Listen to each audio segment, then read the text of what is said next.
लाडक्या बहिणींसाठी खुशखबर आहे। लाडक्या बहिणींना 4500 रुपये मिळणार आहेत। 3 महिन्यांचे पैसे आता लाडक्या बहिणींना एकत्र मिळणार आहेत। महिला आणि बालविकास विभागाने ही माहिती दिली आहे। ई-केवायसी प्रक्रियेमुळे खरं तर हे 3 महिन्यांचे पैसे ज्यांचे रखडलेले आहेत त्या सर्व लाडक्या बहिणींना आता त्याची सुरुवात केली।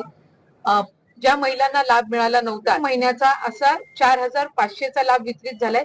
3 दिवसामध्ये गेलेला आहे। आजही पहाटेच्या वेळेला काही डिस्बर्समेंट्स डीबीटी झालेले आहेत। त्या संदर्भातला सविस्तर आकडा हा संध्याकाळपर्यंत येईल, पण साधारणपणे 1 कोटी महिलांना जो आहे तो या 3 दिवशी जो आम्ही लाभ वितरित केला, डीबीटी केला, त्याच्यामध्ये गेलेला आहे।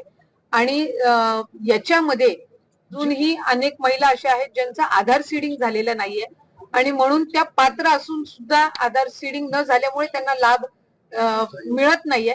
आम्ही आजही मंत्रिमंडळाच्या बैठकीमध्ये सन्माननीय मुख्यमंत्री महोदय, दोन्ही उपमुख्यमंत्री आणि मंत्रिमंडळातील सहकाऱ्यांसमोर हा अहवाल ठेवला की त्या जिल्ह्यामध्ये त्या पालकमंत्र्यांनी आधार सीडिंग मुळे ज्या महिला लाभापासून वंचित राहिलेल्या आहेत त्या संदर्भामध्ये अधिक लक्ष केंद्रित